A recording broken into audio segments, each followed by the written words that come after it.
I mean, Volvo's a decent car. To be honest with you, if you were like, hey, you have to buy one of these today, I wouldn't even know where to tell you to go buy one. 100%. I don't know where a Volvo dealer is. Yeah. Not only do I not know where one is, maybe we need to go drive some Volvos, dude. Like, we need to get a. I mean, I could tell you 10 Honda dealerships right now. Yes. 4 or 4 dealerships right now today. 2 Dodge dealerships today. I can't tell you where a Volvo dealership is. Yeah. Welcome back to the Two Car Guys podcast. And I don't know why I had a weird accent back there, but either way, we have 30 cars that are getting discontinued in 2025, and we're going to talk about it. Adam? We are. So, first of all, if you haven't done it already, make sure you're following our channel. Make sure you're liking and subscribing because we've got new content coming up. And we're going to be doing a lot more stuff like this where we talk about some industry news because you guys love to hear that stuff. But let's start with some bad news for 2025. These are all the vehicles that are going to be discontinued in 25. And I think, John, they're broken up into what, 3 categories, 4 categories, something like that? Something like that, yeah. It's like, supercars, luxury cars, SUVs, some other stuff. So, yeah, pretty cool. Yeah, so let's dive right in. Let's start with, some of the sports cars, I guess. We've got some of the performance cars. Right. So we already knew that the R34 or R35 was going to be discontinued. Right. I think I saw something just the other day that the last one just rolled off the assembly line. Did you see that? Yeah, I did see that. Yeah, they got the last of the GTRs, as we know them, is going away. If they do anything like before, I think they're going to bring it back just like the Z with the same platform, but a little different.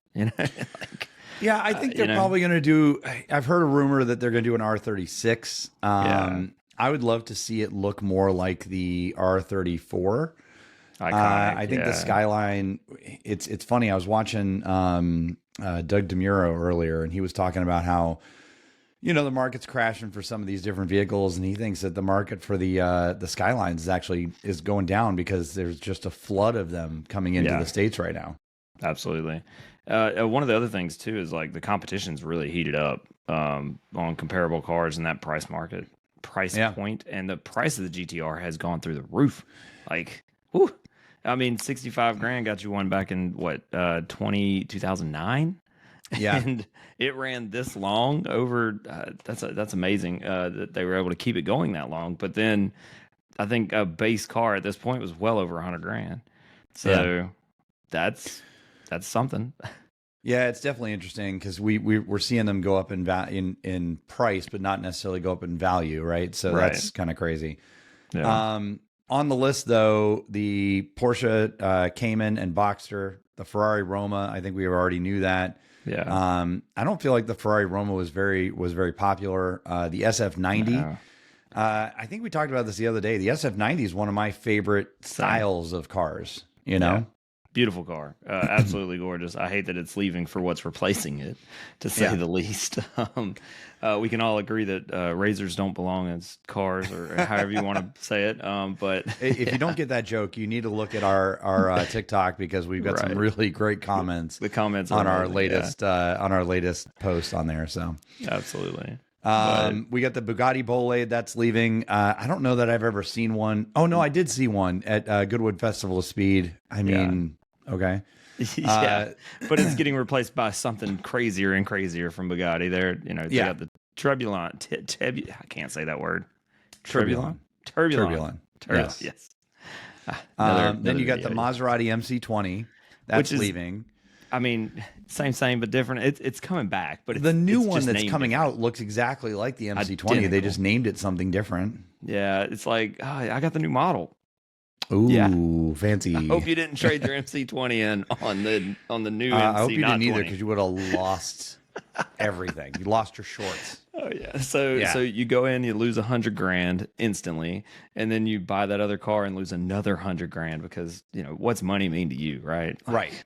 Yeah. Also on this list is the Morgan 6, the Morgan Plus 6. We don't have that here in the U.S., so I don't know anything about it. I don't know much about it.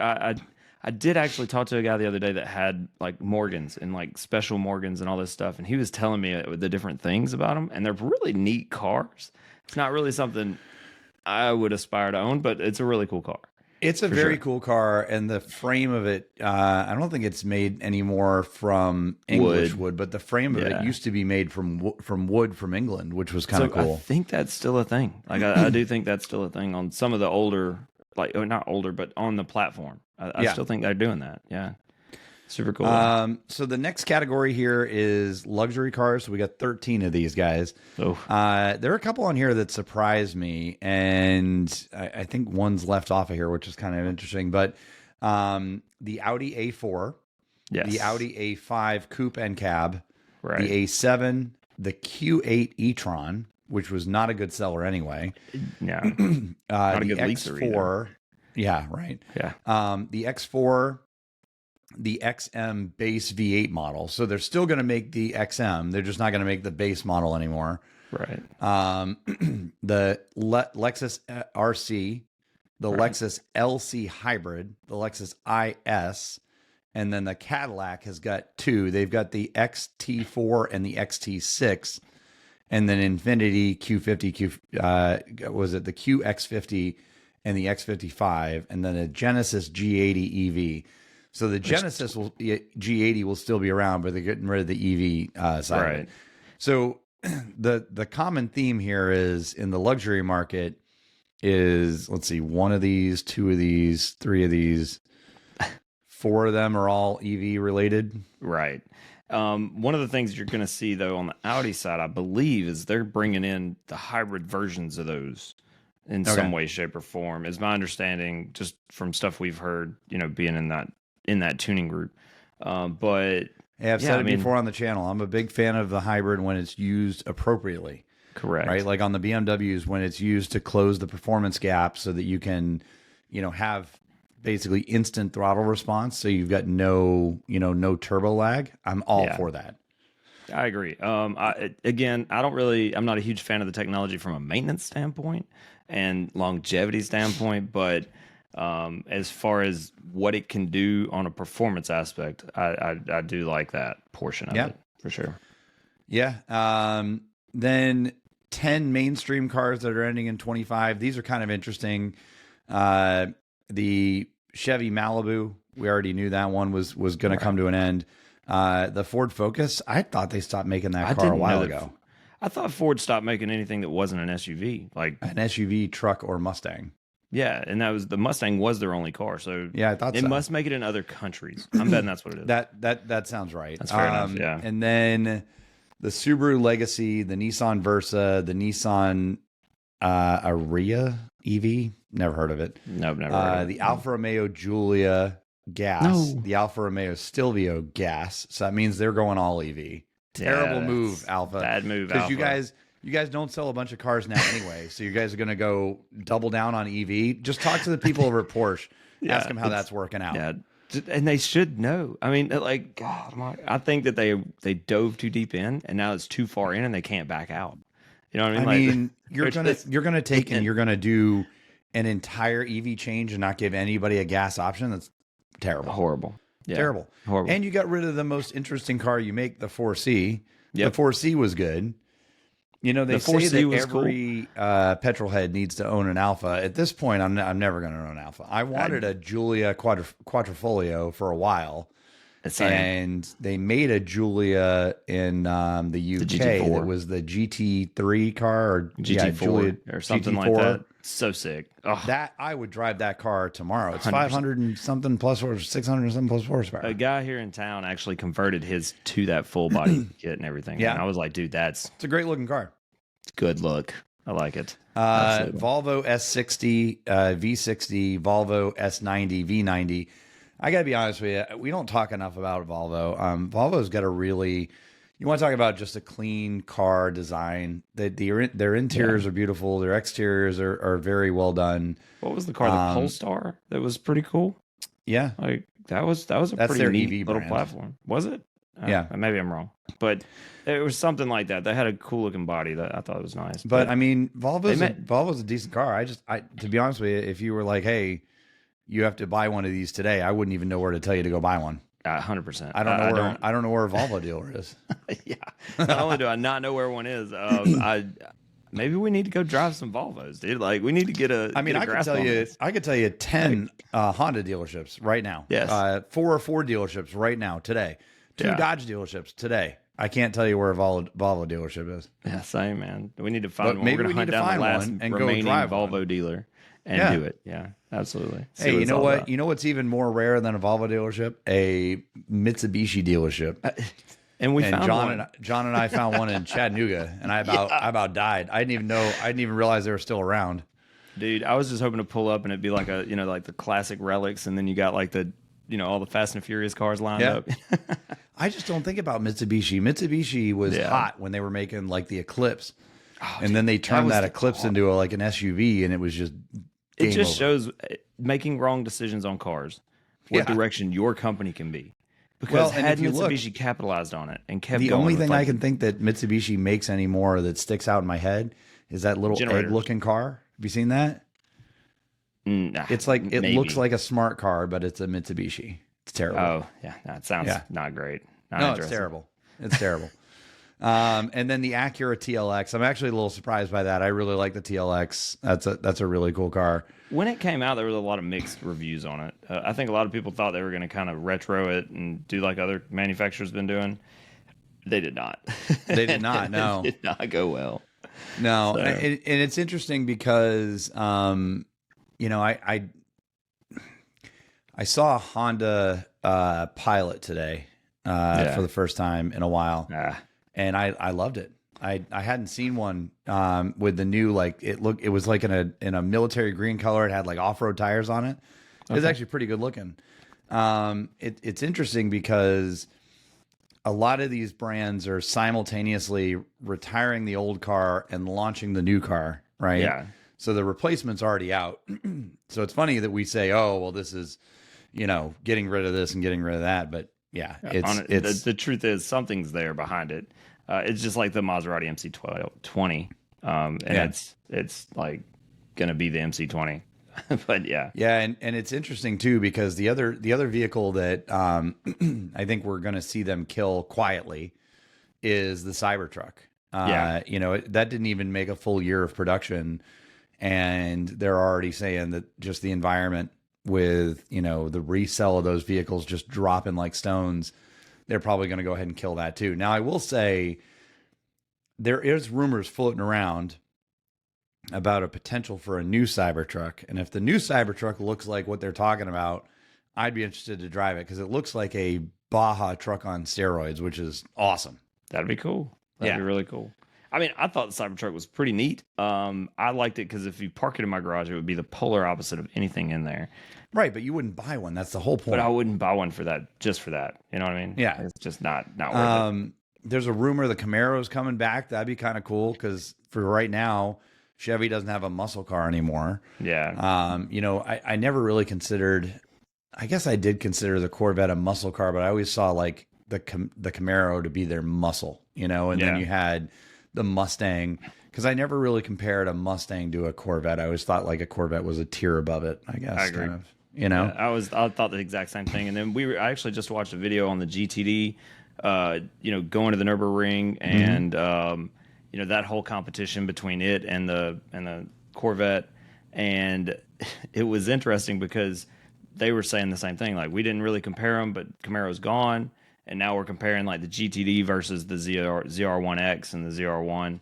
Yeah. And the price point of the two and all that stuff was very interesting. And then obviously Corvette beating their time at the Nürburgring was a big deal. So, yeah.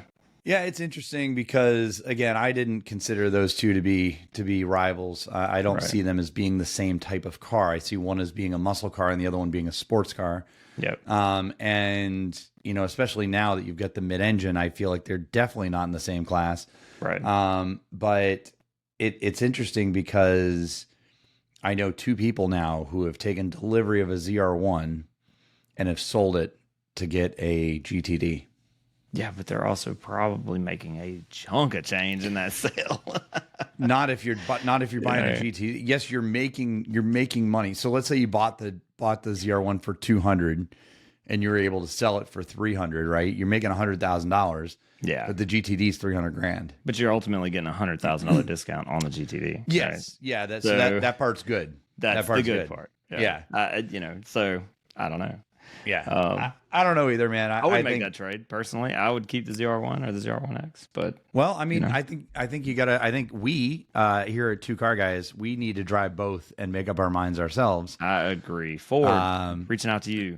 Chevy, hit us up. I've owned your cars. Holler at us. Yeah, let the Chevy guy drive the Chevy. The Ford guy will drive the Ford, then we'll switch. Swap. Yep, exactly. Yeah, and get our decision on what we like best. Yeah, but again, I don't think that they're the same car. I think it's hard to say. I think it's a different vehicle, and so at the end of the day, it's hard to put them head to head because I almost feel like it's not fair because the GTD doesn't do the same things that the Corvette does, and vice versa.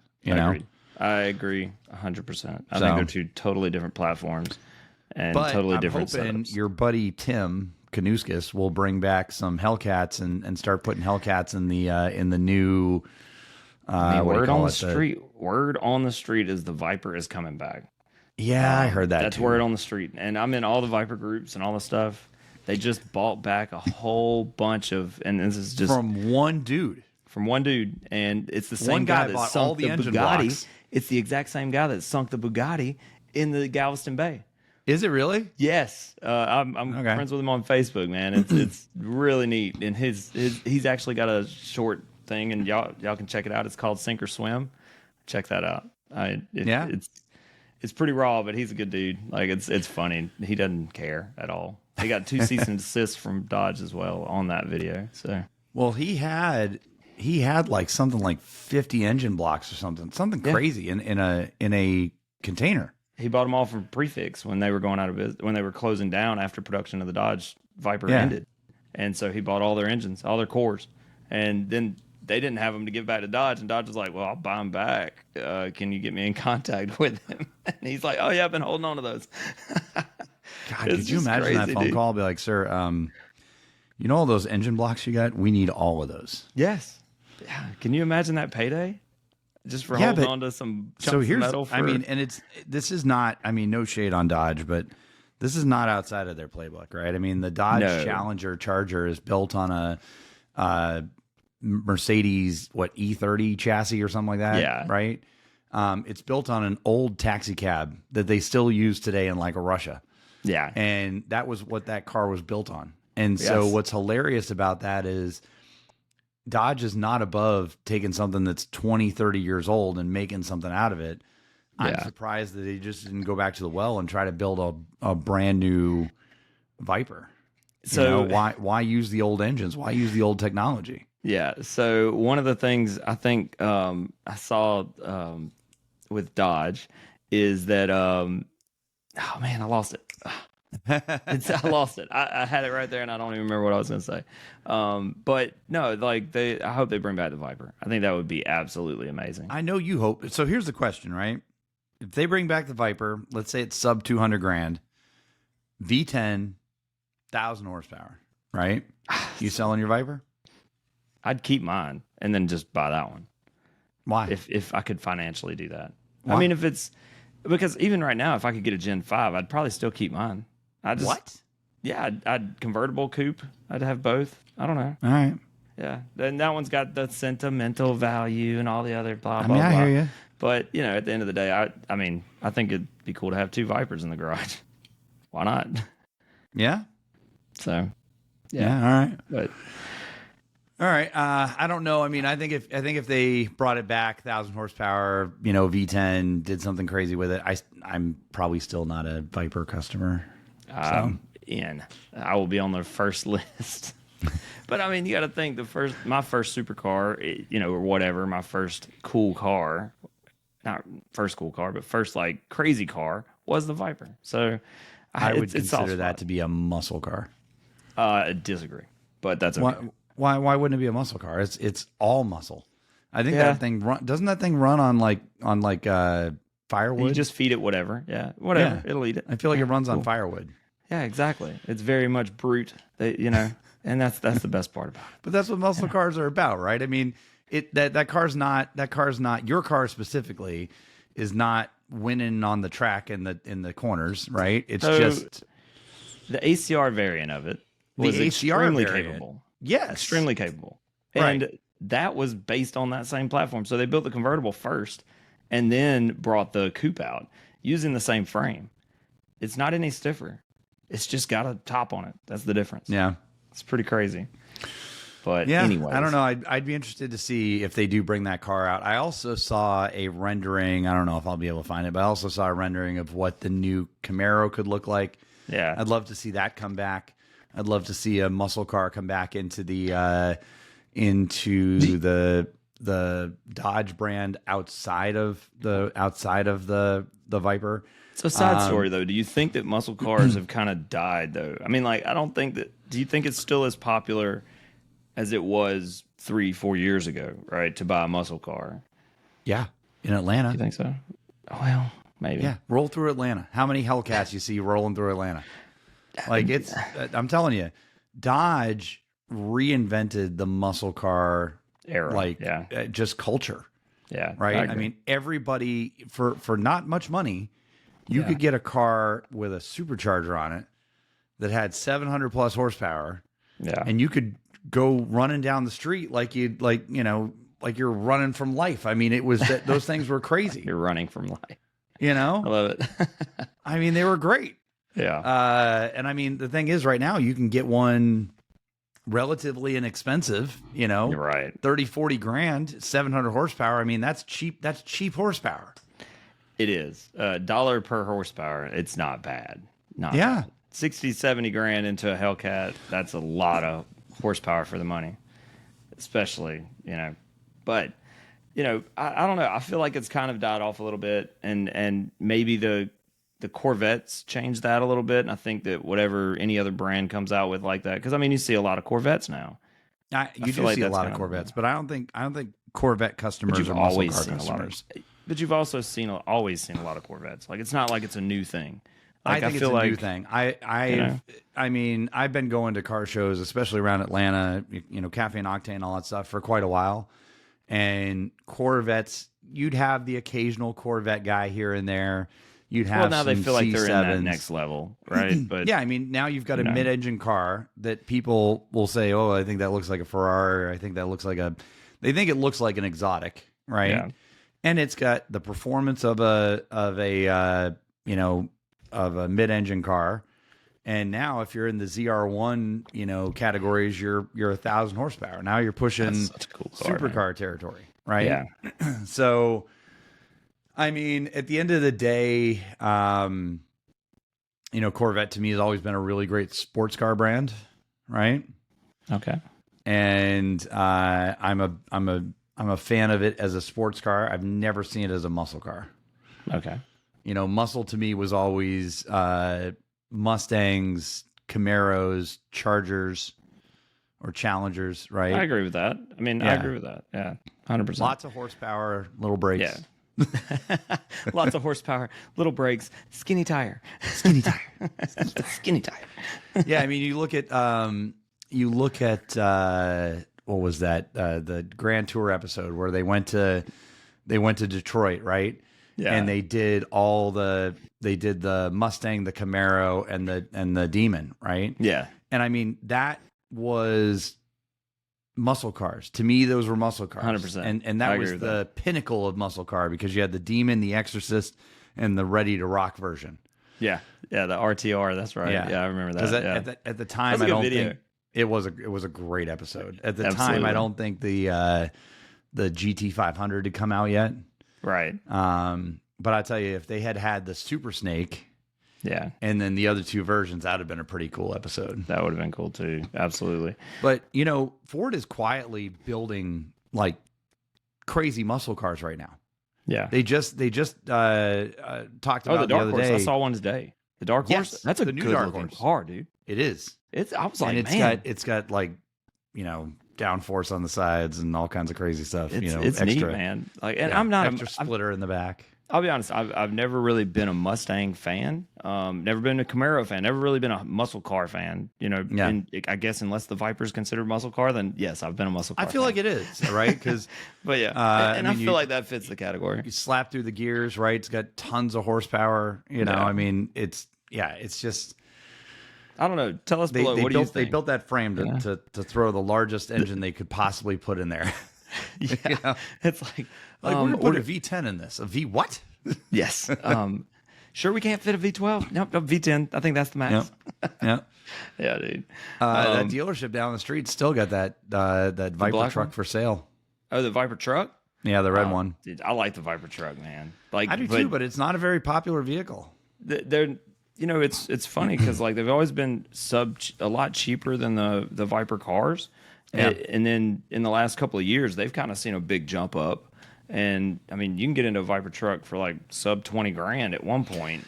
Yeah, but they seem to sit, man. which is crazy, right? Well, I guess I maybe part of it's because they're manual. Yeah, well, not all of them. If you got the extended cab or at the time, I guess it was a 4-door, they were all automatics. Okay. But the 2 doors, any of the 2 doors, all were manuals.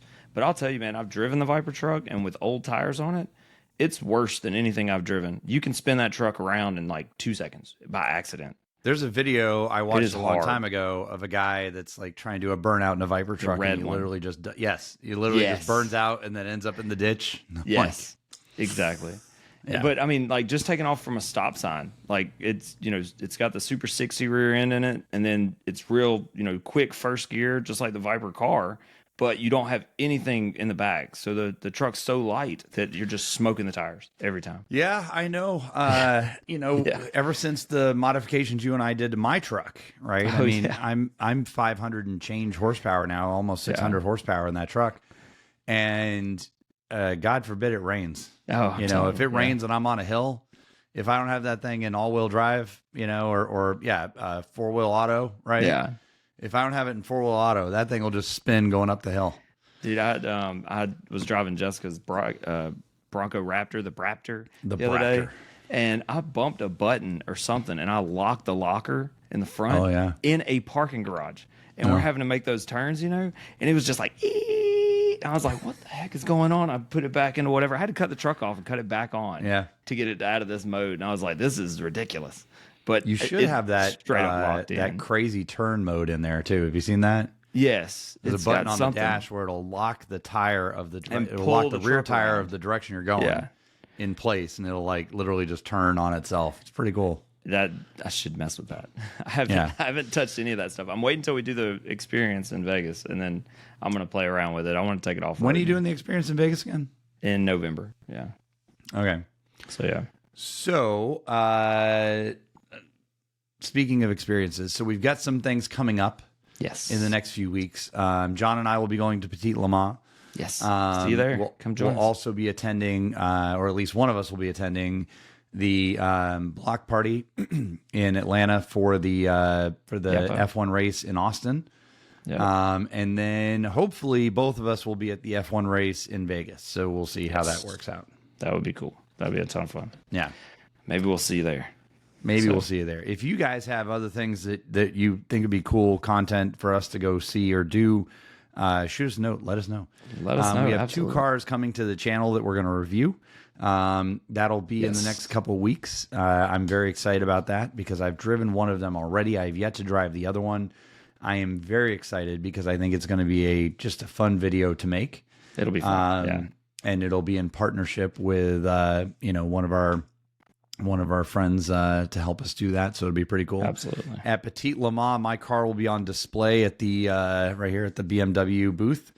So make sure you guys stop by BMW Hospitality and check it out. I found out the other day by talking to the people at BMW, it is so they made 46 of them worldwide in the blue, and then they made 46 of them worldwide in the matte blue. Okay. So, and they brought 5 of each to the U.S. So my car is 1 of 5 in the United States. That's sick, dude. Yeah, it's pretty cool. That's pretty cool. If you're in the Atlanta area or surrounding areas, South Carolina, Tennessee, and you're coming to the Petite, stop by and see the car. I can't guarantee I'm going to be there the whole time, but my car will be there from the 8th to the 11th.